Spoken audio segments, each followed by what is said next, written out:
안녕하세요. 저는 이제 30 중반을 넘어선 평범한 가정을 꾸리고 있는 여자 순영이라고 합니다.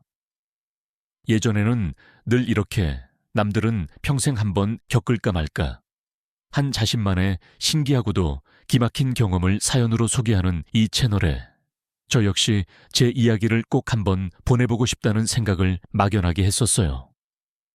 솔직히 평범하게 살면 이렇게 불특정 다수에게 다 속 시원하게 말할 수 있을 정도로 아주 특별하고도 충격적인 경험을 하긴 어렵잖아요. 제가 바로 그랬거든요. 결혼 전까지는 꽤나 조용하고 심심한 인생을 살아왔었죠.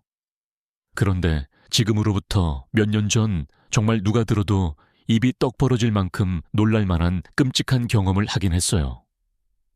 하지만 차마 그 일을 다른 사람들에게 쉽게 말할 용기가 없었고 또 아직도 그때 제가 받았던 그 엄청난 충격이 다 가시지 않기도 했었거든요. 늘 다른 분들의 가슴 아픈 이야기들을 들으면서 언젠가 나도 용기를 내어 내 이야기를 보내보면 여러분들의 따뜻한 위로를 조금이나마 받을 수 있지 않을까 하는 그런 생각을 했었고 드디어 오늘 이렇게 제 가슴속 깊이 묻어두었던 그 이야기를 꺼내보낼 수 있게 됐습니다. 저와 제 남편 명민 씨는 무려 6년이라는 긴 시간 동안 연애를 했었어요. 동갑이었던 저희 둘 다 멋모르는 20대 초반에 처음 만났죠. 저는 당시 서울에 있는 평범한 4년제 대학에 다니고 있었고 남편은 치대에 다니고 있었는데 저도 학교를 다니면서 틈틈이 취업 준비를 하고 있었고 남편도 아시다시피 6년 동안의 공부량이 정말 장난이 아니라서 연애 기간만 6년이긴 하지만 솔직히 저희가 실제로 만난 횟수는 그리 많지도 않았어요. 그리고 둘 다 학생이니 주머니 사정이 넉넉할 리가 없었고 저희의 단골 데이트 장소는 늘 남편 학교 도서관이거나 아니면 남편이 살던 허름한 반지하 자취방이었죠. 6년이라는 짧지 않은 시간 동안 꾸준히 만나게 되면 어느 순간부터는 정말 굳이 말로 표현하지 않아도 그냥 옆에 있기만 해도 자연스럽고 편안한 공기처럼 또 없으면 어딘가 허전한 가족 같은 그런 사이가 되는데요. 저희 부모님도 남편이 아직 제 남자친구였을 때부터 이미 그 존재를 알고 지내셨고 저도 이전부터 남편의 부모님, 그러니까 지금의 시부모님을 잘 알고 있었어요. 저희 부모님께서는 두 분이서 같이 동네에서 작은 정육점을 운영하셨는데 머나먼 고향을 떠나 서울에서 혼자 자취하면서 힘들게 공부하는 남편이 안쓰러우셨는지 항상 저를 통해서 좋은 고기들을 푸짐하게 보내주시곤 했습니다. 남편은 물론 늘 그렇게 살뜰하게 본인을 챙겨주시는 저희 부모님께 너무나도 감사했고 또 한편으로는 몹시 죄송스러워했죠. 내가 나중에 꼭 성공하면 다른 건 몰라도 꼭 은혜를 갚아야 하는 사람들이 있는데 그게 바로 순영이 너하고 너희 부모님이야. 진짜 내가 이렇게 힘들게 공부할 때 배 한 번 안 곪고 또 외롭지 않게 지낼 수 있었던 건 다 너하고 네 가족들 덕분이다. 그런 남편은 저희 아버지께서 제가 막 회사에 취업을 하고 나서 채 1년도 안 됐던 해에 갑작스러운 뇌출혈로 쓰러져 돌아가셨을 때 장례식장에 가장 먼저 달려와서 한참을 소리내어 울었습니다. 그리고 치대 공부하느라 한창 바쁠 텐데 이제 그만 가보라는 저희 어머니의 간곡한 만류에도 불구하고 3일 밤낮으로 꼬박 장례식장을 지키고 마지막에는 납골당까지 따라와서 제 곁을 지켜주었지요. 남편은 저희 아버지 사진과 유골함 앞에서 한참을 울면서 살아생전에 미리 자주 찾아뵙지 못해 너무나도 염치 없고 죄송하다고 했고 남은 순영이와 장모님은 이제 자신이 꼭 책임지고 지키겠다고 그렇게 굳게 약속을 했습니다. 지금 다시 생각해보면 어쩌면 그게 바로 남편이 처음으로 제게 한 프로포즈가 아니었나 싶습니다. 남편이 그렇게 저와 제 가족들을 마치 본인의 진짜 가족처럼 진심으로 생각을 한 만큼 저도 결혼 전부터 이미 남편의 가족들을 제 진짜 가족처럼 편안하게 생각을 했었어요. 남편의 고향은 강원도였는데 시부모님께서는 그곳 시골 마을에서 작은 규모로 배추 농사를 지으셨어요. 그런데 그게 생각보다 규모가 그렇게 크지도 않고 아주 작은 비닐하우스 몇 동이 전부여서 시댁 형편이 그리 넉넉하지는 못하셨죠. 시부모님이 유일하게 믿는 건 그야말로 개천에서 용나듯이 시골을 떠나 서울로 치과의사가 되기 위해 혈혈단신 올라온 남편 명민이 뿐이었고, 그런 소중한 아들 곁에서 마치 친누나나 엄마처럼 가족을 대신해서 이것저것 살뜰하게 챙겨주는 제게 정말 말할 수 없이 고마워하셨어요.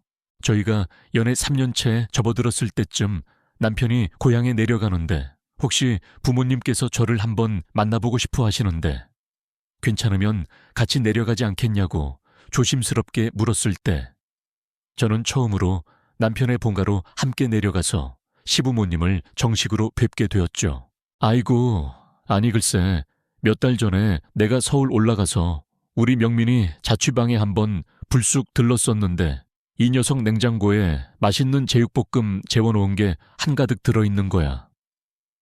나는 도무지 우리 아들한테 그런 걸 해준 기억이 없는데 대체 누가 우리 애한테 그런 귀한 걸 다 챙겨줬겠어. 그런데 그게 다 우리 순영이네 어머님께서 직접 만들어서 보내주신 거라니. 이거 정말 너무 죄송해서 어쩌면 좋으니 우리가 따로 제대로 인사도 한번 못 드렸는데 말이야. 아니에요, 어머님. 그냥 저희 가게에서 고기 손질하고 남은 자투리 고기에다가 간단하게 양념만 좀 해서 가져다 준 건데요, 뭘. 저희 어머니께서도 명민 씨를 거의 아들처럼 생각하셔서 혼자 객지에서 자취하면서 혹시라도 매일 대충 한 끼 때울까봐 늘 걱정하시거든요.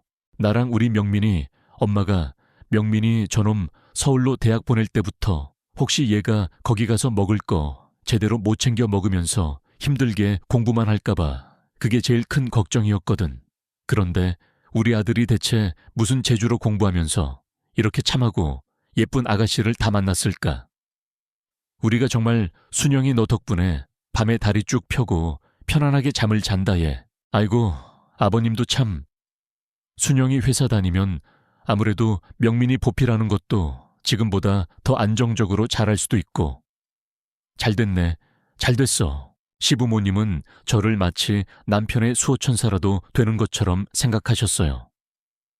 그도 그럴 것이 제 앞가림도 아직 막막했던 그 어린 나이에 저는 혼자 서울에서 힘들게 공부하는 남편을 정말 지극정성으로 챙겼으니까요. 남편 자취방을 마치 제 집 드나들듯이 하면서 매일같이 밥이며 반찬이며 다 챙겨주고 늘 책상에 오래 앉아있느라 운동할 시간이 없는 남편을 위해 각종 영양제도 꼬박꼬박 챙겨주고 또 어쩌다 남편 생활비가 똑 떨어졌을 때는 제 얼마 안 되는 월급을 반으로 쪼개서 남편에게 준 적도 덜어 있었습니다. 물론 남편도 간혹 가다가 아르바이트를 하긴 했지만 그것도 못하고 시부모님께서 자취방 월세를 미처 못 보내주시는 날이 있으면 제가 모아둔 돈으로 월세를 대신 내준 적도 여러 번 있었답니다. 그때는 솔직히 그게 너무나도 당연하다고 느껴졌어요. 내가 온 마음을 다해 사랑하는 사람이고 이 사람이 본인의 그 간절한 꿈을 이루기 위해 저렇게 피나는 노력을 하고 있을 때 제가 그 사람을 대신해서 의학 공부를 해줄 수는 없으니까 제가 도울 수 있는 다른 방법이 있다면 뭐든지 다 해주고 싶었던 거죠. 제가 그런 크고 작은 도움들을 남편에게 줄 때마다 남편이 혹시 시어머니께 그 사실을 다 말을 했는지 시어머니께서 종종 제게 따로 연락을 해오셔서 이렇게 말씀하시곤 했는데요. 우리 명민이가 나중에 꼭 성공하면 그건 다 순영이 내 덕분이라고 내가 꼭 그렇게 알고 있겠다. 정말 고맙다 순영아. 우리 명민이한테 혹시 뭐 필요한 거라도 있나 해서 전화하면 다 순영이 네가 먼저 알아서 다 챙겨줬다고 이제 괜찮다고 하더라. 우리가 순영이 너한테 참으로 고마운 게 많아. 순영아 앞으로 몇 년만 더 고생 좀 해줘라. 우리 명민이 저놈 치과의사 되기만 하면 그거 다 네가 제일 크게 덕보는 거니까. 이때까지만 해도 저는 시어머니의 이런 말들이 전혀 이상하게 들리지 않았습니다. 그냥 평범한 어른으로서 그리고 나중에 제 시어머니가 되실 분으로서 충분히 하실 수 있는 따뜻한 격려의 말이라고만 생각을 했어요. 그런데 나중에 시간이 아주 많이 흐른 뒤에 제 친한 친구 하나가 그러더라고요. 진짜 정상적인 시어머니였다면 이미 다 큰 아들을 그 아들과 동갑내기인 여자친구에게 그렇게까지 맡기지는 않았을 거라고요. 마냥 고마워하기보다는 오히려 미안해 하는 것이 정상이고, 너도 네 인생이 있고 네 앞가림하기도 바쁠 텐데 내 부모님께 너무나도 죄송해서라도 그렇게까지 희생하고 헌신하는 걸 오히려 말렸을 것이다 하고요. 그런데 지금 다시 곰곰이 생각해보면 그게 정말 맞는 말이죠. 아무리 아들이 귀하다고 해도 딸뻘 되는 어린 제게 본인 아들의 모든 뒤치다꺼리를 다 맡긴다는 게 부모로서 그리 마음 편한 일은 아니잖아요. 저도 아마 그때는 남편을 위해 이렇게까지 지극정성으로 헌신했던 제 자신에게 한껏 취해서 시부모님이 저를 효부나 열녀라도 되는 것처럼 한껏 치켰으며 칭찬하는 걸 그저 좋게만 듣고 넘겼던 거죠. 그리고 그때는 아직 결혼 전이라 할지라도 시어머니를 포함해서 모든 시댁 식구들이 저를 정말 한 가족처럼 스스럼 없이 대해줬었어요. 특히 저는 제 손아래의 시누이인 희진이와 아주 사이가 각별했고 지금까지도 정말 친자매처럼 잘 지내고 있는데요. 시누이 희진이는 남편이 치대를 졸업하고 의사 면허 시험을 볼 때쯤 저보다 조금 일찍 결혼을 했어요. 시누이 남편이 서울로 직장을 옮기게 되면서 자연스럽게 저희 동네 근처로 이사를 오게 됐고요. 원래 남편과 시누이는 원체 사이도 좋고 어릴 때부터 늘 친구처럼 편하게 지냈는데 사는 곳까지 가까워지니 저도 덩달아 시누이와 자주 얼굴을 보게 됐죠. 그리고 시누이 성격이 또 어찌나 유쾌하고 털털하고 좋은지 누구라도 금방 친해질 수밖에 없었습니다. 시누이 신혼집이 제가 그때 다니던 회사에서 아주 가까워서 종종 남편 없이 저 혼자서도 시누이 집에 불쑥 놀러 갈 정도로 아주 금방 친해졌는데 그때마다 시누이가 저만 보면 늘 입버릇처럼 하던 말이 바로 이거였어요. 언니, 우리 오빠랑 대체 언제 결혼할 거예요? 아니, 그 인간은 대체 언제쯤 언니한테 식 올리자고 한대요. 글쎄다, 이제 인턴이니까 아마 레지던트 과정 다 마치고 나서 하는 게 낫지 않을까 싶기도 하고. 어차피 우리 둘 다 모아둔 돈도 얼마 없는데 뭘. 어휴, 우리 오빠 진짜 복 받았네. 복 받았어. 저라면 6년 동안이나 나 기다리게 한 남자 답답해서 가만히 안 뒀을걸요. 그리고 그동안 언니가 우리 오빠 때문에 얼마나 고생했어요. 진짜 무슨 복인지 박명민 씨는 인복 하나는 제대로 타고났다니까. 그렇게 말하던 시누이는 정말로 속이 답답했는지 제 남편에게 직접 그 말을 전했나 보더라고요. 남편이 원래 저희 둘이서 서로 상의를 했던 것보다 훨씬 더 일찍 제게 정식으로 프러포즈를 했으니까요. 나중에 제가 그 프러포즈를 받아들이고 나서 남편에게 듣기로는 시누이가 아주 무섭게 경고를 했다고 하네요. 이러다 새언니가 오빠 버리고 다른 남자한테 시집가 버리면 어떻게 할 거냐고. 새언니한테 조금이라도 미안한 마음이 있으면 당장 프러포즈부터 하라고. 어차피 결혼 준비도 새언니가 다 알아서 할 텐데. 오빠는 고작 병원 인턴 나부랭이 하면서 나중에 결혼식장에서 턱시도 빼입고 신랑 입장할 그 잠깐의 시간도 없냐면서 말입니다. 성격 한번 시원시원한 우리 시누이 희진이 덕분에 저희는 6년이라는 긴 연애의 결실 끝에 드디어 결혼을 할 수 있게 되었습니다. 양가 부모님에게 저희의 결혼은 어차피 언젠가는 할 예견됐던 일이었기에 새삼스러울 것도 없었어요. 그런데 이상하게도 이때부터 뭔가 좀 찜찜한 기분이 들기 시작했습니다. 바로 시부모님. 아니, 정확히는 시어머니께서 저희의 예정보다 조금 앞당겨진 결혼식을 그리 탐탁지 않아 하셨기 때문이었죠.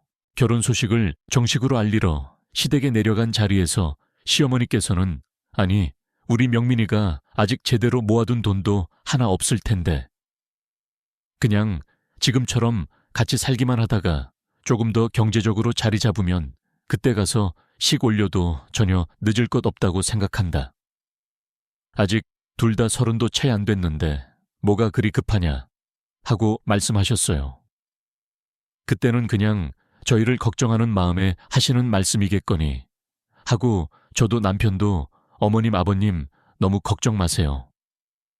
요새 젊은 사람들 중에 모든 거 다 제대로 준비되고 나서 결혼하는 사람이 과연 몇이나 되겠어요. 하고 대수롭지 않게 넘겼죠. 그렇게 결혼 준비를 시작하긴 했는데 물론 저도 그동안 회사 다니면서 악착같이 모아둔 돈이 좀 있었고 저희 친정어머니께서도 적지 않은 돈을 보태주시기는 했지만 남편은 정말이지 가진 돈이 거의 없었습니다. 그걸로는 결혼식이며 혼수며 신혼집까지 구하려면 정말 택도 없는 액수였죠. 그리고 시부모님께서는 시골 형편 때문에 저희에게 경제적인 도움을 안 주시는 거나 마찬가지였고요. 그래서 남편하고 저는 여기저기 대출을 좀 알아봤는데 이런저런 조건을 다 따지고 보니 아무래도 혼인신고를 먼저 하고 신혼부부 대출을 받는 게 제일 조건이 괜찮겠더라고요. 그래서 저희는 결혼식을 올리기 전에 혼인신고부터 먼저 할 예정이었는데 얼마 지나지 않아서 시어머니께 아주 다급한 연락이 온 겁니다. 예, 너희들 혹시 혼인신고부터 먼저 하려고 하는 거니? 아니, 요새 젊은 애들은 일부러 결혼하고 나서도 한참 뒤에나 혼인신고를 한다는데 너희는 대체 왜 그러는 것이냐? 혹시 네가 우리 명민이한테 혼인신고부터 먼저 하자고 그렇게 부추긴 것이냐? 너무나도 당황스러웠습니다. 그때 시어머니의 목소리가 평소와는 다르게 굉장히 격앙돼 있었거든요. 아니 솔직히 저희가 무려 6년이라는 긴 시간 동안 만났는데 여기서 뭘 더 간을 봐야 한다고 혼인신고를 뒤로 미루는 것도 더 이상하지 않나요? 물론 사람 일이 앞으로 어떻게 될지는 아무도 모르는 거지만 예전에는 저만 보면 결혼해서 우리 명민이 덕 좀 보면서 편안하게 살아라라고 입이 마르게 말씀하시던 분이 왜 갑자기 혼인신고를 빨리 하는 거냐고 저를 이렇게 타박하시는지 도무지 이해가 가지 않고 당황할 수밖에 없었어요. 저는 시어머니께 대출 문제에 대해 솔직하게 말씀을 드렸고 또 한편으로는 기분도 별로 좋지 않아서 만약 돈 나올 때가 좀 있었으면 저희도 굳이 이렇게까지 안 했을 거예요, 어머님이라고 퉁명스럽게 말씀드렸어요. 그 말을 들으신 시어머니께서는 한동안 아무 말씀 없이 조용하셨습니다. 솔직히 할 말이 없으셨을 거예요. 그때 저희가 정말 시부모님께 경제적으로 지원받은 게 단 하나도 없었으니까요. 다행인지 불행인지 시어머니께서는 갑자기 그래, 그럼 너희들 알아서 해라 하며 일방적으로 전화를 끊으셨고 저는 그 통화 이후 한동안 좀 멍해져 있었습니다. 그리고 그때 그전에는 아무 생각 없이 흘려들었던 시어머니의 몇몇 말들이 불현듯 제 머릿속에 다시 생각이 나는 겁니다. 남편이 국가고시에 합격했을 때쯤 대학병원을 여기저기 알아보면서 시간이 날 때마다 자주 시댁에 내려갔었거든요. 그럼 저도 시간이 되면 같이 따라갔었고요.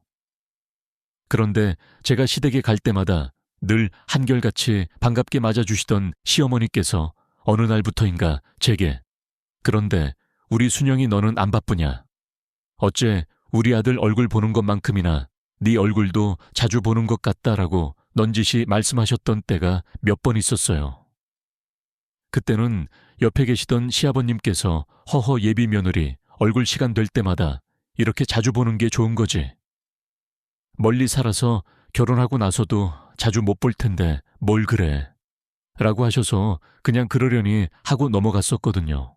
당시에는 정말 별다른 생각 없이 넘겼었는데 갑자기 그날 혼인신고 문제로 큰 소리를 치시는 시어머니의 그 싸늘한 목소리를 듣고 나니 어쩌면 그때부터 이미 저를 당연히 며느리로 생각하시던 시어머니 마음에 어떤 변화가 생겼을지도 모르겠다는 그런 불길한 생각이 드는 거예요. 그리고 결혼 전까지만 해도 남편에게 일어나는 모든 좋은 일들이 전부 제 덕분이라고 입에 침이 마르게 칭찬하시던 시어머니에게 결혼 이야기가 본격적으로 오가기 시작한 이후부터는 갑자기 남편에게 생기는 모든 사소하고 안 좋은 일들이 전부 다 제 탓이 되어버렸네요. 결혼 초기에 제가 정말 단 하나의 거짓말도 안 보태고 거의 이틀에 한 번꼴로 시어머니께 어떤 황당한 전화들을 받았냐면요. 결혼 초기에 제가 정말 단 하나의 거짓말도 안 보태고 거의 이틀에 한 번꼴로 시어머니께 어떤 황당한 전화들을 받았냐면요. 예를 들면 이런 식이었습니다. 예, 순영가. 방금 명민이랑 통화했는데 목소리가 좀 이상하던데. 너희 혹시 어젯밤에 싸우기라도 한 것이냐? 아니요, 어머님. 저희 안 싸웠는데요. 명민 씨 오늘 아침에도 기분 좋게 출근했어요. 그래, 그럼 다행이다만. 아무튼 명민이 걔가 좀 내성적이라 속상한 일 있어도 말을 잘 안 하는 애니까 네가 옆에서 잘 좀 챙겨라. 또 어떤 날은 이러셨죠. 아니, 명민이 걔 오늘 몸이라도 아픈 거 아니냐. 아침에 나한테 전화했는데 목소리가 아주 잠겨서 나오지를 않던데. 넌 결혼 전에는 그렇게 살뜰하게 명민이 잘 챙기더니만 이제 내 남편 몸 관리하는 것에는 아주 신경을 하나도 안 쓰는 게로구나. 어머님 명민 씨 어제 병원에서 당직 서고 오늘 아침에 퇴근해서 지금 옆에서 자고 있어요. 피곤해서 그런가 봐요. 당직은 무슨, 너 혹시 요즘 집에 잘 안 들어가는 거 아니냐? 내가 듣자 하니 명민이 어제 저녁도 혼자 라면으로 대충 때웠다면서 결혼한 지 얼마나 됐다고. 벌써부터 그렇게 밖으로만 나돌아. 너 혹시 이러려고 우리 명민이랑 결혼한 것이냐? 정말이지 일주일에 서너 번씩 딱 한 달만 이런 전화를 겪어보면 몸에서 사리가 나올 지경이었습니다. 저도 그때는 엄연히 직장 다니면서 제 앞가림 똑바로 하고 사회생활하는 사람이었는데 이런 어처구니 없는 연락이 잊을만 하면 온다고 한번 생각해보세요. 처음에는 저도 어머님 저희 안 싸웠어요. 그냥 병원 일이 피곤해서 그러나 봐요. 어제는 저희 친정오빠가 갑자기 병원에 입원했다고 해서 제가 거기에 잠깐 갔다가 바로 어머님 댁에 들러서 명민 씨랑 같이 저녁 먹고 들어왔는데요. 하면서 다 그냥 유하게 좋게 대답을 했어요. 그런데 이게 점점 그 도가 지나쳐서 이제는 시어머니 입에서 아무래도 우리 명민이가 지금 결혼 생활이 통 행복하지가 않은 것 같아. 내 아들이 원래 이렇게 죽기 살기로 전화만 받는 그런 애가 아닌데 라는 말까지 나오니까 와, 정말이지 그때는 제가 머리가 다 돌겠더라고요. 그래서 저는 아예 그 원인을 없애버려야겠다는 생각에 남편 명민 씨에게 앞으로 무슨 일이 있어도 시어머니 전화를 직접 받지 말라고 신신당부를 했습니다. 남편하고 먼저 전화를 하고 나면 꼭 제게 다시 전화를 걸어서 제가 명민 씨한테 뭘 어떻게 했는지, 무슨 이상한 일은 없는지 꼭 확인을 하시는 분이라서 말이죠. 물론 제 남편이 제 말을 듣고 그 후로 시어머니 전화를 잘 받지 않자 제게 아주 불같이 전화해서 아니, 명민이가 내 전화를 안 받네. 혹시 집에 무슨 일이라도 있는 건 아니겠지. 너는 명민이랑 언제 마지막으로 통화했니? 라고 닥달을 하셨고요. 남편이 병원에서 일하긴 하지만 무슨 환자로 있는 것도 아닌데 말입니다. 저는 그런 시어머니에게 아주 정중하지만 단호하게 말했어요. 아, 어머님, 사실은요. 남편이 요즘 업무 중에 어머님 전화를 너무 자주 받아서 같이 일하는 다른 동료 의사 선생님들한테 한 소리 들었나 봐요. 얼마 전에는 회진 시간에도 어머님한테 전화가 와서 레지던트 선배 선생님한테 단단히 주의도 한번 들었다고 했고요. 어머, 그랬니? 그래서 명민이가 많이 혼났대. 아무래도 환자 차트나 병원 호출기를 휴대폰보다 더 많이 봐야 하는 사람인데 눈치가 좀 보였겠죠. 그래서 저도 남편 업무 시간에는 웬만해선 긴급한 일 아니면 연락 잘 안 하고요. 그러니까 어머님도 앞으로 너무 자주 전화하지는 마세요. 그리고 혹시 문자 메시지 보내셔도 금방 답장이 올 거라고는 너무 기대도 하지 마시고요. 시어머니가 남편이 한창 바쁘게 회진 도는 중에 전화를 하신 건 사실이었어요. 그런데 그것 때문에 누구한테 꾸중을 듣거나 동료 의사들에게 한 소리를 들었다는 건 순전히 제 과장이었습니다. 그저 시어머니가 제발 저나 제 남편을 좀 가만히 내버려 뒀으면 하는 마음에서 살짝 거짓말을 보탠 거였어요. 다행히 시어머니는 그 후로 한동안 남편에게 그렇게 집착에 가까운 연락은 하지 않으셨습니다. 아마 금쪽 같은 의사 아들이 행여라도 병원에서 다른 사람에게 밉보여서 그 탄탄대로일 것 같던 출첵길에 무슨 이상이라도 생길까봐 무서우셨던 거겠죠. 그런데 한동안 그렇게 잠잠하게 연락은 안 하시더니 이제는 아예 예고도 없이 저희 집으로 불쑥불쑥 찾아오시더라고요. 하루는 제가 한창 회사에서 일하고 있는데 또 시어머니께 연락이 와서 받았더니 글쎄 시누이 희진이 보러 서울에 잠깐 왔다가 시간이 좀 남아서 너희 집에 잠깐 들렀는데 현관 비밀번호 좀 알려달라고 하시는 겁니다. 일단 연세 드신 분을 밖에서 계속 기다리시라고 할 수는 없어서 마지못해 현관 도락번호를 알려드리긴 했는데 영 불안한 거예요. 저도 남편도 없는 빈집에 시어머니 혼자 계신다고 생각하니까요. 아니나 다를까 제가 퇴근하기 전까지 집안을 아주 구석구석 누비고 다니셨는지 제가 집에 도착하자마자 대뜸 아이고 우리 순영기가 보기와는 다르게 의외로 좀 게으르구나 하시면서 창틀에 앉은 먼지부터 시작해서 가스레인지 위가 끈적거리고 거실 바닥에는 머리카락은 또 왜 이렇게 많이 떨어져 있냐고 집에서 머리를 좀 단정하게 묶고 있든가 차라리 그 긴 머리를 싹둑 자르라는 소리까지 하시더군요. 그 후로도 그렇게 연락도 없이 저희 집에 들이닥치시는 날이 점점 늘어났습니다. 제가 정말 듣기 싫었던 건 시어머니가 저희가 결혼한 후에 제게 너 참 많이 변했다 라고 말씀하시던 거였어요. 결혼하고 나니 이제 잡은 물고기라고 생각해서 더 이상 정성을 들이지 않는 거냐며 제게 예전에 그토록 지극정성으로 하던 그 헌신은 다 어디로 갔냐고 따지듯이 물으셨죠. 아니 그 헌신을 직접 받았던 당사자인 제 남편도 제게 변했다는 소리를 단 한 번도 안 하는데 왜 시어머니께서 저러시는 걸까요?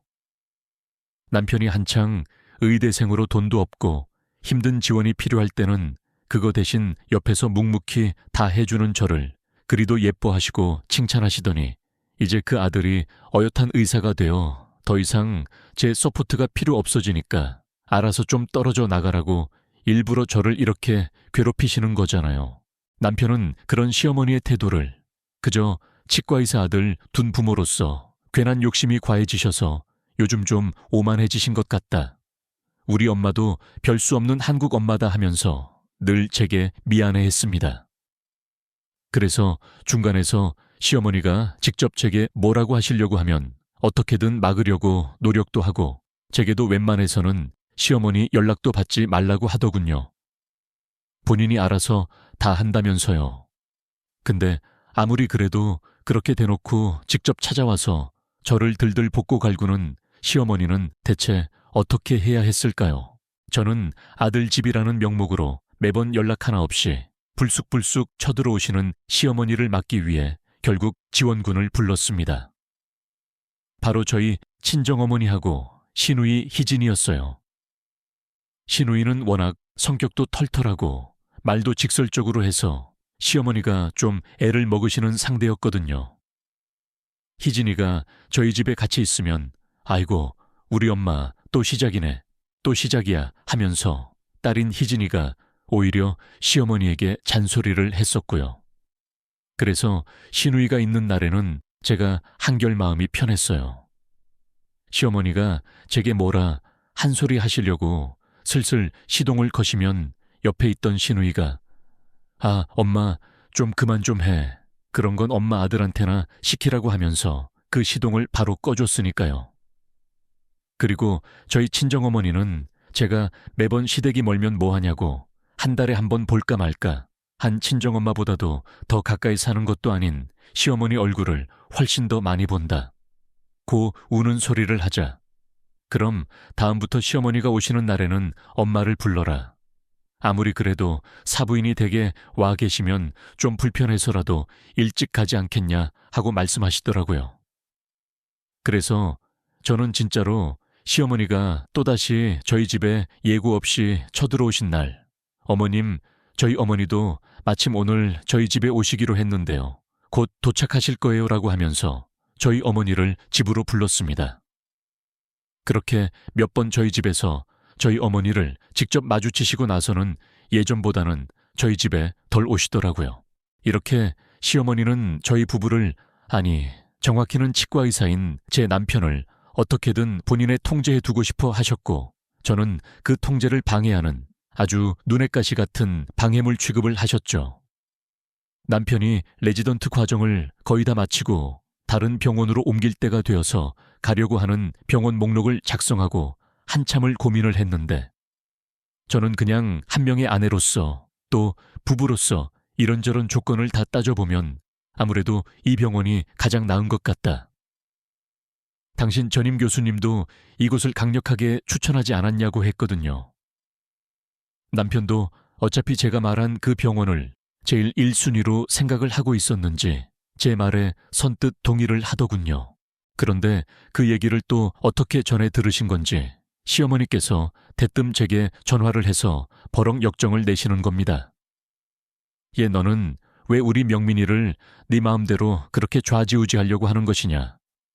네가 추천했다는 그 병원보다 돈을 훨씬 더 많이 주는 데가 있다던데 왜 하필이면 거길 추천을 한 것이야. 하여간 너는 결혼 전까지만 명민이한테 도움이 됐지. 결혼하고 나서는 정말이지 아무짝에도 쓸모가 없다. 쓸모가 없어.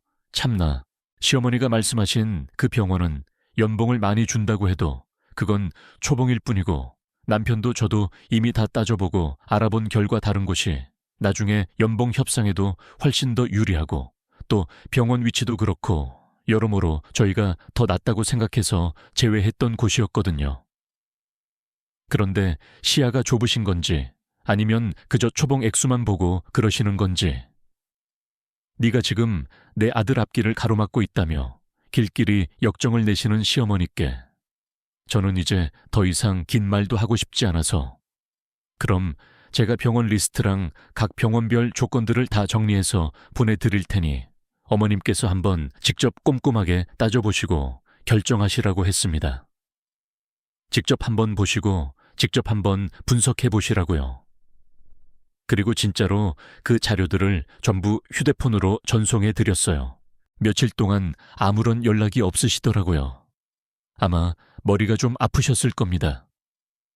5일 정도 지난 뒤에 남편이 시어머니에게 연락을 해서 왜 아무 말씀 없으시냐고 한번 생각해 보셨냐고 하니까 그제야 에휴, 니들이 나보다 더 잘 알지 내가 뭘 알겠냐 하시면서 마지못해 한 발자국 물러서시더라고요. 그럴 거면서 대체 왜 매번 저한테 그렇게 스트레스를 주시는 건지. 이럴 거면 차라리 소금 한 줌이라도 더 얻을 수 있게 결혼 전에 아예 반대나 하시지. 제가 결혼 생활 동안 마음 단단히 먹고 시어머니께 어머님 제가 그렇게까지 마음에 안 차시는 거냐.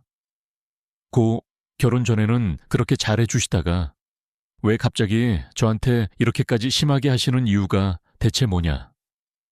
고 정식으로 여쭤보면 시어머니는 전혀 모르겠다는 순진한 얼굴로 항상 이렇게 말씀하셨어요.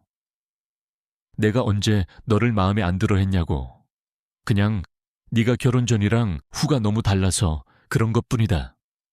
문제는 내가 아니라 바로 너라고 그렇게 교묘하게 제게 모든 책임을 전가하신 겁니다. 참으로 비겁한 변명이 아닐 수 없었죠. 이미 제 남편은 어엿한 의사가 됐는데 제가 예전처럼 혼자 돈 벌면서 이제 막 공부하는 남편 먹여 살리고 온갖 뒤치다꺼리까지 다 해가면서 서포트할 수 없는 노릇이잖아요. 그냥 예전에야 아들에게 이런저런 도움이 되니까 곁에 두고 지켜봤는데 막상 며느리로 삼고 보니 그리 마음에 차지 않으니 괜히 손해라도 본 것 같다고 생각해서 저한테 그렇게 화풀이를 하시는 거였어요. 시어머니께서 이런저런 일로 저를 걸고 넘어지시는 것 중에 제가 가장 힘들었던 건 바로 임신 문제 때문이었네요. 아마 전국의 모든 며느리 되시는 분들은 제 이 심정을 충분히 공감하실 겁니다. 시부모님이 임신 문제로 눈치 주실 때마다 진짜 속상하고 답답하고 미칠 것 같은 그 기분이요. 제가 결혼하고 무려 5년 동안 애가 안 생겼거든요.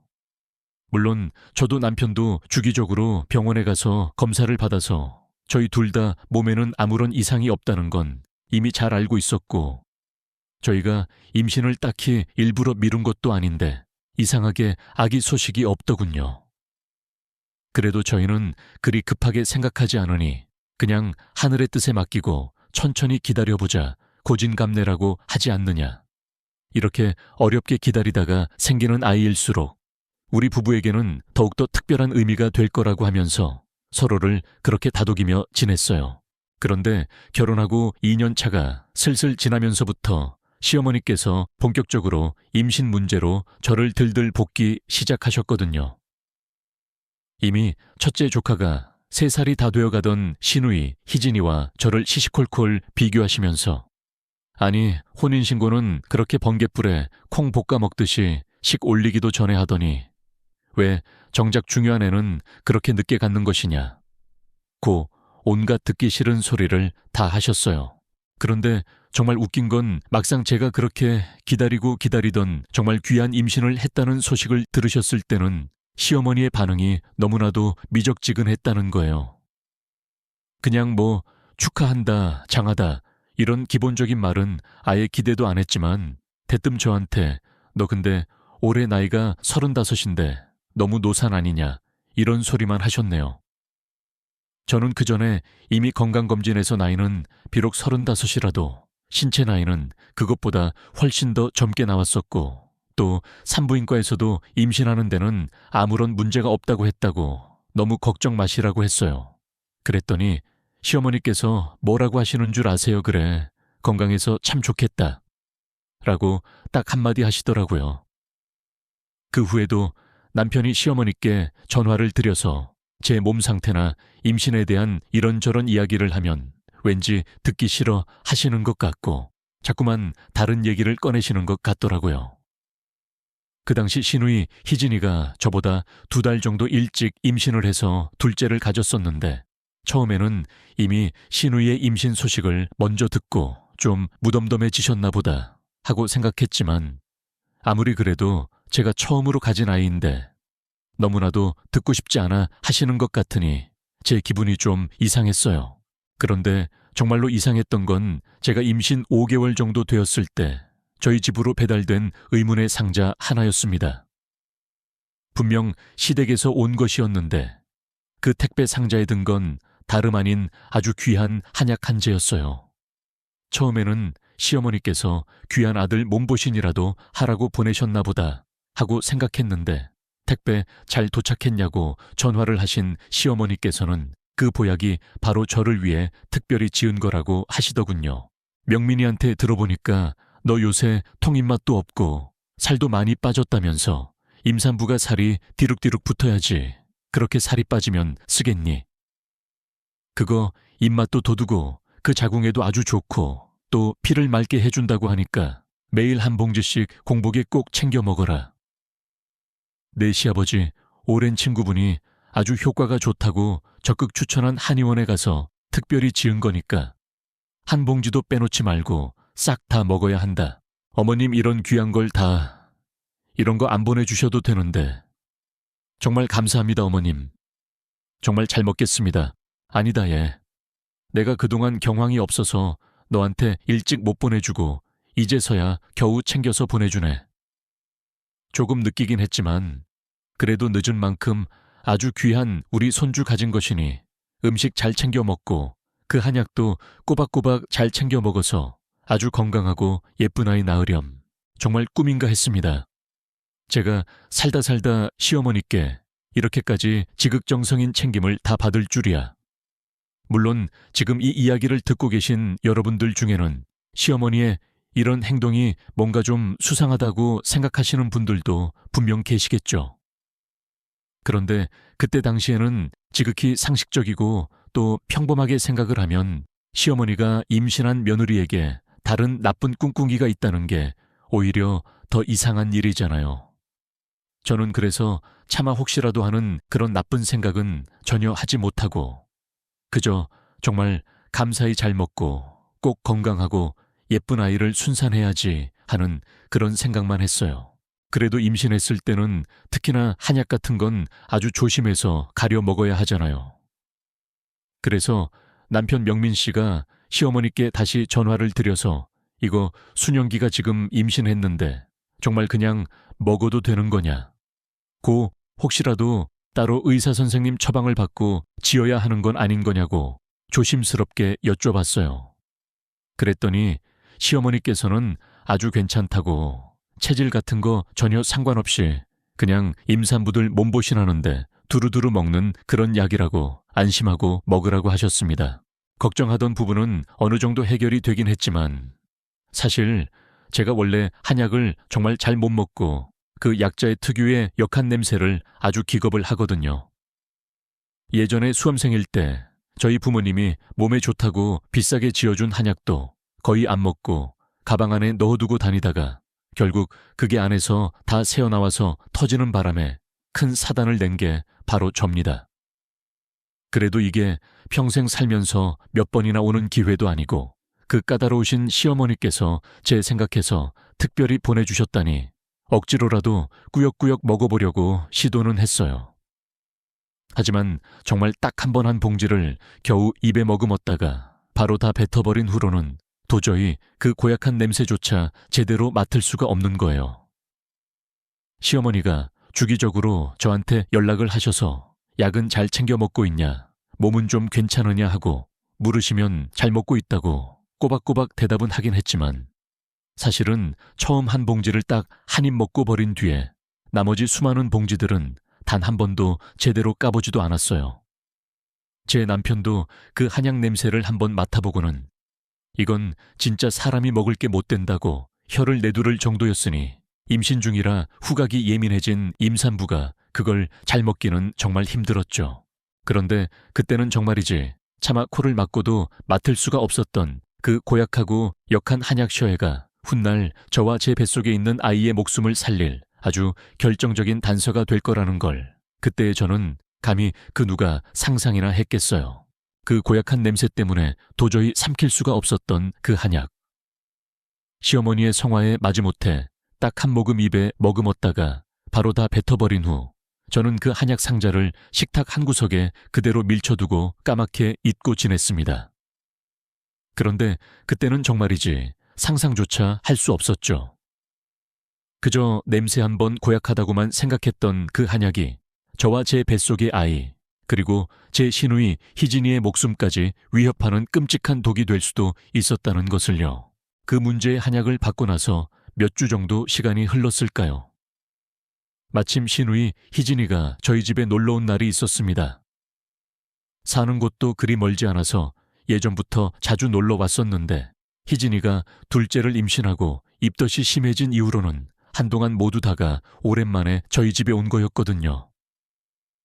이제는 다행히 입덧이 완전히 끝나서 입맛이 아주 팍팍 돌아서 하루에 4-5끼는 기본으로 먹는다는 시누이에게 저는 모처럼 맛있는 토스트도 구워주고 고기도 구워주고 신선한 과일도 한가득 깎아주면서 즐거운 시간을 보내고 있었습니다. 그러다가 식탁 옆에 놓여있던 문제에 그 한약이 담긴 상자를 보고 시누이가 제게 물었어요. 어머, 언니, 이거 뭐예요? 한약이네. 우리 오빠가 언니 몸보신하라고 특별히 지어왔나 봐요. 아주 그냥 지극정성이시네. 우리 오빠. 아, 그거 내 남편이 지어온 게 아니고 어머님께서 보내주셨어. 네, 어머, 우리 엄마가요. 웬일이시래요. 이제야 정신을 좀 차리셨나. 근데 진짜 웃긴다. 나 첫째 임신했을 때도 그렇고 지금 둘째 임신했을 때도 이런 귀한 한약 한번 안 챙겨주시더니만 아이 아가씨는 나보다 훨씬 젊잖아요. 나는 이제 노산이라고 어머님께서 특별히 더 챙겨주신 것 같은데 아가씨한테는 이런 게 전혀 필요가 없는 거니까 안 주신 거겠죠. 노산은 무슨 언니랑 나랑 나이 차이가 얼마나 난다고요. 다 그냥 흘려들어요, 언니. 우리 엄마 완전 옛날 사람이라서 여자는 아주 20대 중반에 애가 줄줄이 딸린 자식이 최소 셋은 돼야 한다고 생각하는 그런 마인드라니까요. 근데 어째 약이 박스에 한가득 그대로 있네.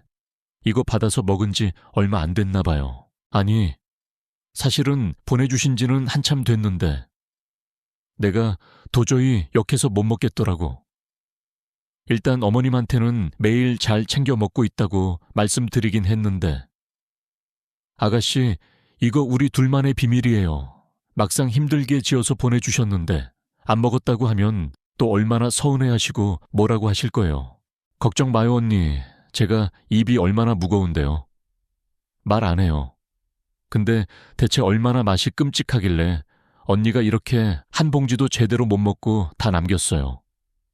제가 또 약발 하나는 기가 막히게 잘 봤거든요. 언니, 이거요 어차피 임산부 먹는 용으로 지은 거죠. 그럼 저도 한 봉지 정도는 먹어도 되나 그렇긴 한데 그래도 한약인데 아무거나 막 먹기는 좀 그렇지 않아요. 아가씨, 혹시 한약 먹고 싶으면 내가 나중에 따로 좋은 걸로 알아보고 지어다 줄게요. 아니, 됐어요. 그냥 한번 궁금해서 그래요. 그리고 제가 또 이런 거 맛보는 거 은근히 좋아하거든요. 그렇게 말한 시누이는 제가 말릴 틈도 없이 한약 한 봉지를 따서 바로 쭉 마시기 시작했습니다. 그런데 반절 정도 마시고 나서는 우액 언니, 이거 진짜 너무 써요. 언니가 왜 그렇게 기겁을 하고 못 먹었는지 이제야 알겠네 하며 더 이상 안 먹더라고요. 그리고 나서 입가심이라도 해야겠다며 냉장고에 있던 아이스크림을 꺼내서 맛있게 먹었는데 그로부터 한 3, 40분 정도 지났을까요? 갑자기 시누이가 배가 너무 아프다고 소리를 지르는 겁니다. 언니 나 이거 왜 이러지? 갑자기 배가 너무 아파요. 아프다고 배를 부여잡는 시누이의 배를 제가 조심스럽게 만져보니 글쎄 배가 딱딱한 돌처럼 아주 단단하게 굳어있는 겁니다. 시누이는 시간이 갈수록 통증이 점점 더 심해진다고 했고 나중에는 식은땀을 뻘뻘 흘리면서 그 자리에 주저앉아서 제대로 일어서지도 못했어요. 저는 너무 놀라서 당장 179에 전화를 해서 구급차를 불렀고 시누이는 가까운 대학병원 응급실로 급하게 옮겨졌어요. 구급차 안에서 양이 많지는 않았지만 시누이가 약간의 하혈까지 하는 바람에 저는 진짜 시누이와 뱃속에 있는 둘째 조카가 어떻게 되는 줄 알고 정말이지 제정신이 아니었습니다. 응급실에서 시누이가 일단 진정제를 맞고 피검사와 복부 초음파 검사를 할 때 저는 떨리는 손으로 시누이 남편에게 먼저 전화를 해서 이 사실을 알렸고 또 제 남편 명민 씨와 시어머니께도 바로 연락을 드렸어요. 멀리 시골에 계셔서 당장 서울로 바로 올라오시지는 못하는 시어머니께는 일단 시누이 상태가 어느 정도 안정이 되었을 때 다시 한번 연락을 드리기로 했고요. 어머님, 저 순영인데요. 지금 희진 아가씨가 갑자기 배가 너무 아프다고 해서 응급실에 같이 와 있어요. 뭐 응급실이라고 너 지금 어디 아프냐? 어디가 어떻게 잘못된 것이야? 아니요, 어머님. 저는 괜찮고요. 제가 같이 있다가 그냥 따라온 거고. 희진 아가씨 몸에 갑자기 문제가 좀 생겨서요. 아니, 아까 전까지만 해도 멀쩡했는데 갑자기 배가 너무 아프다고 하면서 잠깐 쓰러졌었어요. 지금은 일단 수액 맞고 진정은 좀 된 상태고요. 아직 정확한 검사 결과는 기다리는 중이에요. 뭐라고? 아니, 우리 희진이가 왜 쓰러져? 우리 착한 희진이가 대체 왜? 저는 깜짝 놀라신 시어머니께 방금 전까지의 상황을 자세히 설명했습니다. 저희 집에서 저랑 같이 있다가 갑자기 배를 쥐어잡고 그 자리에 주저앉았다고요. 일단 의사 선생님 말씀으로는 뱃속 아기에게는 아직까지 별다른 이상이 보이지 않으니 너무 걱정하지 말라고도 말씀을 드렸고요. 그런데도 시어머니께서는 좀처럼 진정을 못하시고 저한테 대체 이게 어떻게 된 일이냐고, 혹시 우리 희진이가 뭘 잘못 먹은 거 아니냐고 계속해서 추궁을 하기 시작하셨고, 저는 그날 저희 집에서 같이 먹었던 음식들을 하나하나 다 이야기하다가 시누이가 제게 보내주신 그 한약을 조금 먹었다고 솔직하게 말했습니다. 그런데 그 말을 제가 채 다 마치기도 전에 시어머니가 갑자기 전화기 너머로 거의 미친 사람처럼 소리를 지르기 시작했어요. 뭐라고? 희진이가 그걸 왜 먹어? 그 한약은 너 먹으라고 내가 특별히 보내준 거 아니었냐? 아무리 그래도 그렇지 임산부가 한약을 잘못 먹었다가 무슨 큰일이라도 나면 어떻게 될 줄 알고 그걸 함부로 내 시누이한테 주냐고. 아니 어머님, 그 한약 체질에 전혀 상관없이 임산부라면 누구나 다 먹어도 되는 그런 약이라고. 어머님께서 저한테 직접 그렇게 말씀하셨잖아요. 그리고 희진 아가씨 그거 얼마 먹지도 않았어요. 정말 딱 반 모금 정도밖에 안 마셨다고요.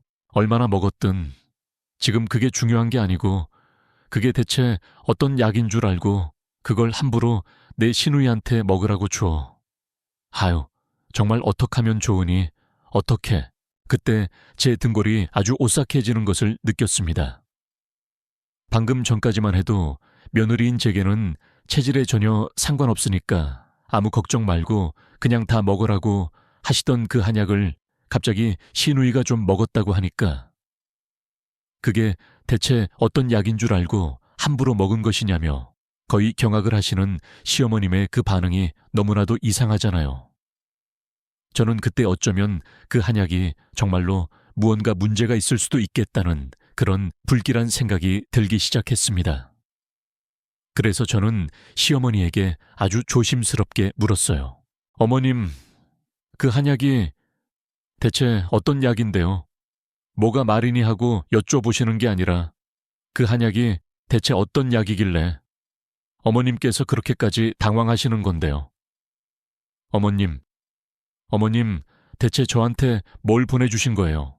제가 그렇게 단도직입적으로 물으니 방금 전까지만 해도 속상해 죽겠다며 우리 희진이랑 뱃속의 손주 괜찮은 거 맞냐고 발만 동동 구르시던 시어머니가 갑자기 전화기 너머로 아무 말 없이 침묵하시더군요.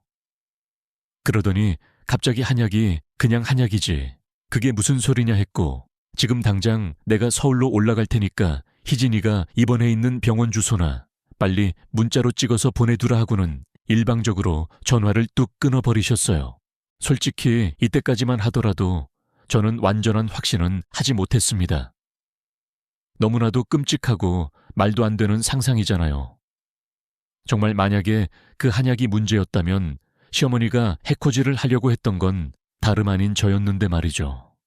설마 사람이 그러기야 했겠어 라는 생각을 애써 하긴 했는데 시어머니의 그 알 수 없는 전화 통화 이후 제 마음은 걷잡을 수 없는 불안감으로 요동쳤습니다.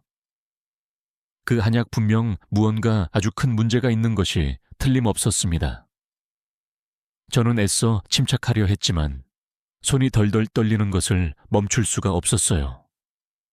남편 명민 씨에게 시어머니와의 통화 내용을 조심스럽게 이야기하자 남편 역시 얼굴이 하얗게 질리더군요.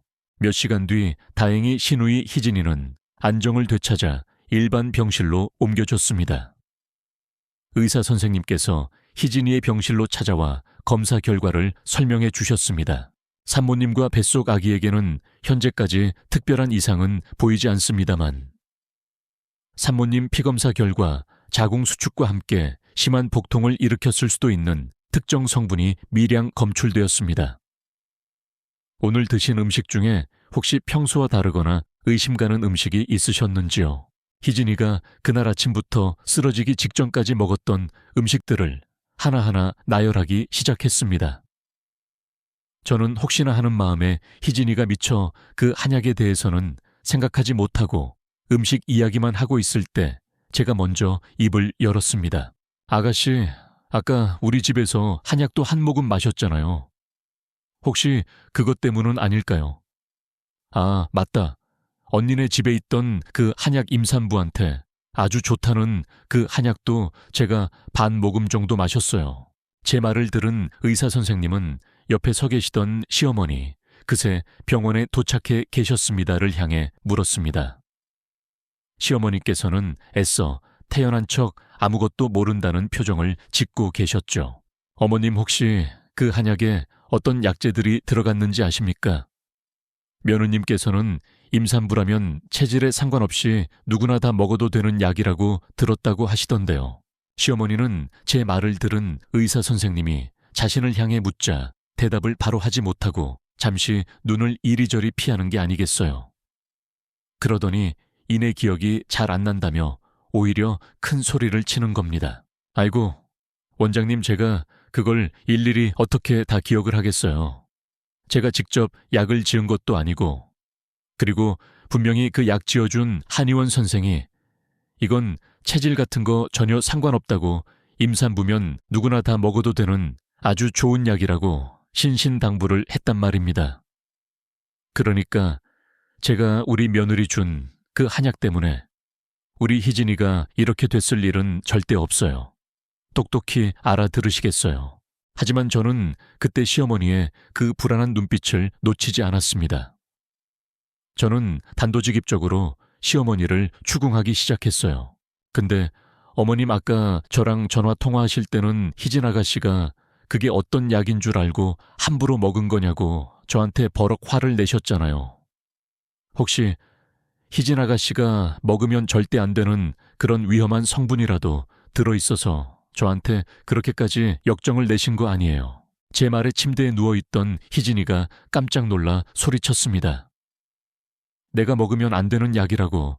엄마, 그게 지금 무슨 소리야. 내가 뭘 먹으면 안 되는데.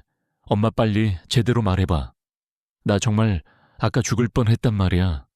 내 뱃속의 애도 잘못될 뻔했고, 옆에 있던 시누이, 남편과 시아버님, 그리고 제 남편 명민 씨까지 모두 한마음으로 시어머니를 다그치기 시작했습니다. 시어머니는 당황한 기색이 역력했지만 여전히 잡아떼고 있었죠. 그때 제 남편 명민 씨가 시아버님께 말했습니다.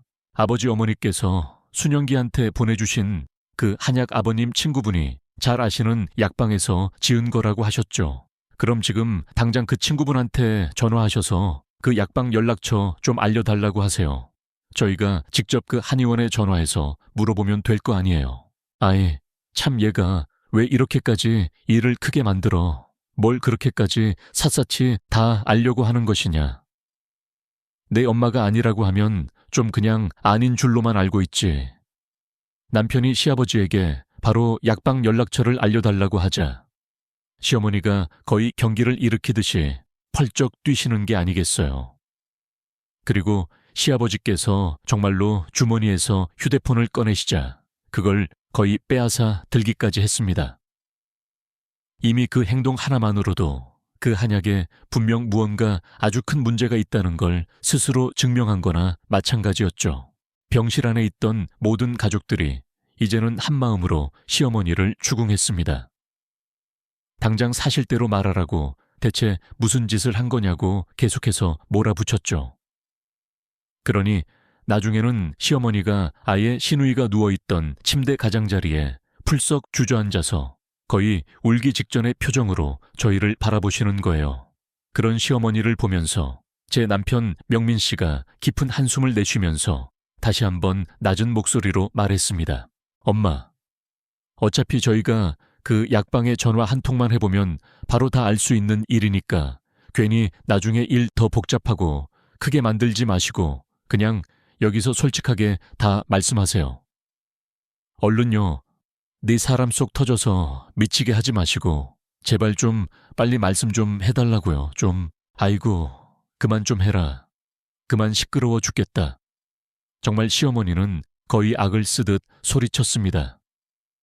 그래, 됐어. 내가 우리 순영이 제 뱃속에 있는 애 일부러 떼려고 그 약 지어서 보냈다. 이제 속이 시원하냐 됐니? 뭐라고요? 저는 제 귀를 의심했습니다. 제 남편 명민 씨도 시누이 희진이도 그리고 시아버님과 시누이, 남편까지 그 자리에 있던 모든 사람들이 너무나도 큰 충격에 아무 말도 하지 못하고 그저 시어머니만 멍하니 바라보고 있었습니다.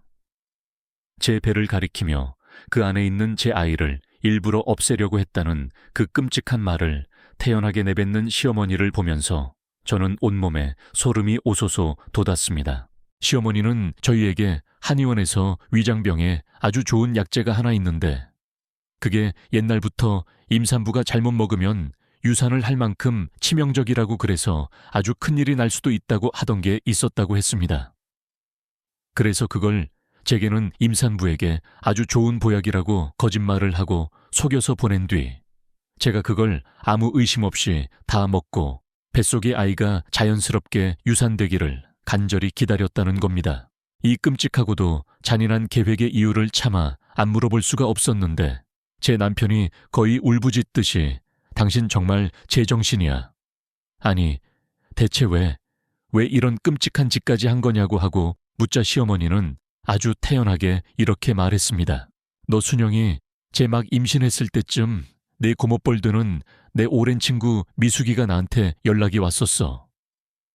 네가 너무 일찍 결혼한 게 아니냐고. 아직까지도 총각이었으면 자기 딸이랑 한번 진지하게 만나보기 해서 벌써 서울에서도 제일 목 좋은 데다가 큼지막하게 치과병원 하나는 거뜬하게 개원해줬을 거라고 말이야. 그 후로도 너 아직도 순영이랑 잘 사냐고, 뭐 혹시 헤어질 기미 같은 건 안 보이냐고 계속 떠보는데 내가 내 돈으로 내 소중한 아들 병원 하나 번듯하게 차려줄 능력은 없어도 다른 좋은 방법으로 얼마든지 내 아들 병원 차려줄 수 있는데 내가 그걸 뭘 못하겠니? 그래서 그랬다고요. 고작 그런 이유 때문에 이 사람 뱃속에 있는 내 자식, 당신 친손주를 그렇게 없애려고까지 했던 거였냐고요. 엄마, 진짜 제정신이 아니에요. 이건 명백한 살인 미수나 다름없다고요. 엄마가 엄마 그 더러운 손으로 당신 친손주를 직접 죽이려고 했던 거라고요. 그리고 정말 만에 하나라도 이 사람까지 잘못됐으면 어쩔 뻔했어요. 지금 희진이도 저렇게 사경을 헤매고 있는데 남편은 분노를 참지 못하고 시어머니에게 고함을 질렀습니다. 아이고, 그 한의원에서는 산모한테는 별 문제 없을 거라고 했어. 그냥 뱃속의 애만 자연스럽게 떨어진다고 했단 말이야. 그리고 지금 희진이도 그렇고 얘 순영기도 그렇고 둘 다 멀쩡하게 괜찮잖니. 너 애초에 네가 순영이 얘 말고 처음부터 좀 돈 있고 능력 있는 괜찮은 마누라 얻었어 봐. 그럼 이 엄마가 이렇게까지 머리 아프게 했겠냐. 그저 제 앞가림도 제대로 못하는 주제에 제 앞길지 손으로 다 막아놓고 이제 와서 어디다 대고 큰 소리야. 이미 시어머니는 제정신이 아닌 것 같았습니다. 엄연히 피해자가 둘이나 있고 본인 그 더러운 손으로 본인의 친딸과 친손주를 한꺼번에 잘못되게 할 뻔한 사람이 너무나도 태연하고 당당하게 저런 말들을 짓거리고 있더군요. 도저히 제정신이 아닌 사람에게 더 이상 말을 해봤자 무슨 의미가 있을까 싶긴 했는데 그때 침대에 힘없이 누워있던 시누이 희진이가 아주 차가운 목소리로 말했습니다. 엄마, 당장 여기서 나가. 희진아, 나는 이제 2번 다시 엄마 보고 싶지 않아. 나도 그리고 내 뱃속의 애도 괜찮다고. 그게 지금 엄마가 할 소리야. 그게 변명거리가 된다고 생각해. 희진아, 엄마가 정말 너한테까지 이러려고 했던 게 아니고. 그게 이제 뭐가 중요해. 그 한약을 먹은 게 나든 아니면 새언니든 어쨌든 엄마는 임산부 박한 뱃속에 있는 애를 일부러 유산시키려고 했던 거잖아. 그런 끔찍한 계획까지 세웠던 엄마를 나 이제는 도저히 무서워서 볼 수가 없어. 그러니까 당장 여기서 나가. 그리고 앞으로 2번 다시는 나 볼 생각도 하지 마. 그리고 엄마가 그토록 죽이고 싶어 했던 내 애도 앞으로 절대 볼 생각하지 말고 시어머니의 그 끔찍하고도 잔인한 계획에 희생양이 될 뻔했던 시누이는 그 어느 때보다도 크게 분노를 터뜨렸습니다. 그리고 시어머니와는 이제 아예 연을 끊고 살겠다고 선언하고는 시어머니를 병실 밖으로 당장 내쫓았습니다. 안 나간다고 엄마랑 얘기 좀 더 하자고 끝까지 버티고 있던 시어머니를 결국 시누이의 남편과 시아버지가 거의 질질 끌다시피 해서 밖으로 내보냈고 시누이는 이제 절대 안정을 취해야 했기에 저도 남편도 잠시 병실 밖으로 나왔어요. 망견자실한 표정의 시어머니에게 제 남편이 아주 낮고 단호한 목소리로 말했습니다. 우리도 이제 2번 다시 엄마 안 봐요. 하나뿐인 며느리 독살까지 하려고 했던 그런 무서운 시어머니를 저희가 앞으로 어떻게 다시 보고 살 수 있겠어요. 명민이 너까지 진짜 엄마 목적은 원래 희진이가 아니라 이 사람이었잖아요. 그런데 지금 우리가 어떻게 엄마를 다시 보고 살 수 있겠냐고요. 내 소중한 가족을 위협하는 사람은 설령 그게 내 부모라고 할지라도 내 가족 근처에는 절대 두기 싫으니까. 엄마는 앞으로 나나 희진이 그리고 순영 씨 볼 생각은 꿈에도 하지 마세요. 야, 그래도 그렇지. 어떻게 부모 자식 사이에 천륜을 끊어 잘못된 사람이 하나도 없잖니. 진짜 우리 순영기가 뱃속에 애가 떨어진 것도 아닌데 뭘 그렇게까지 야단들이야. 앞으로도 엄마가 또 안 그러실 거라는 보장이 어디 있어요. 저희 결혼하고 지금까지 엄마는 이 사람 못 잡아먹어서 아주 안달이셨잖아요. 내가 뭘 어쨌다고. 제가 맞아요, 어머님. 어머님께서는 저를 끝까지 어머님 아들 명민 씨의 아내로 인정 안 하셨어요. 그것도 겨우 아들 병원 하나 번듯하게 개원해줄 능력도 돈도 없다는 그 하찮은 이유 하나 때문에요.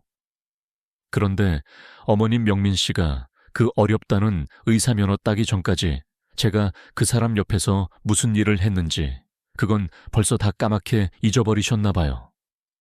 그저 아들한테 이런저런 도움이 될 만큼은 달면 꿀꺽 삼키고 이제 더 이상 필요가 없어지니까 아주 써서 뱉으려고 하시나 본데 죄송하지만 저는 어머님한테 그렇게 쉽게 삼켜지기도 또 함부로 뱉어지기도 싫으니까요. 이제 그렇게까지 눈에 안 차는 며느리 아예 안 보고 편안하게 사시면 되겠네요. 우리 서로 마음 편하게요.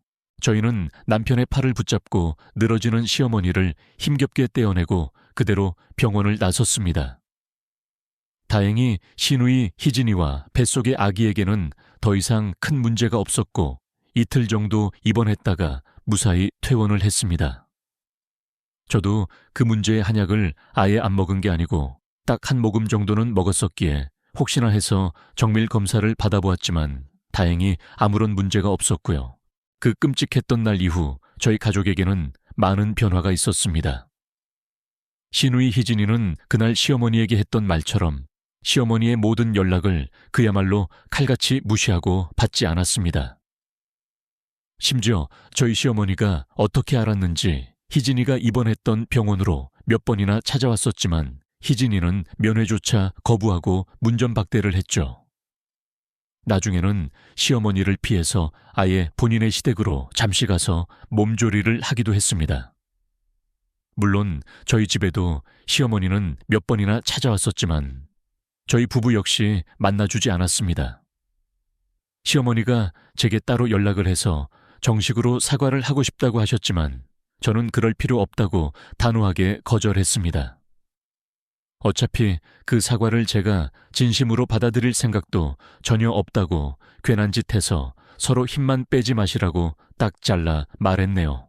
어떻게 사람이 그런 끔찍한 짓을 할 수 있을까요? 완전한 타인이 임신을 했는데 그 산모의 몸에 조금이라도 이상이 있다고 하면 걱정이 되는 것이 사람의 기본적인 측은지심인데 하물며 본인의 하나뿐인 친딸과 그 뱃속에 친손주를 해하려고 그렇게까지 비열하고도 잔인한 계획을 세울 수 있다니. 대체 어떻게 된 정신머리면 사람이 그럴 수가 있는 걸까요? 시누이 희진이도 그리고 저도 그 일이 있고 나서 몇 달 뒤 그동안 걱정했던 것이 무색할 만큼 아주 건강하고 예쁜 아기들을 무사히 출산했습니다.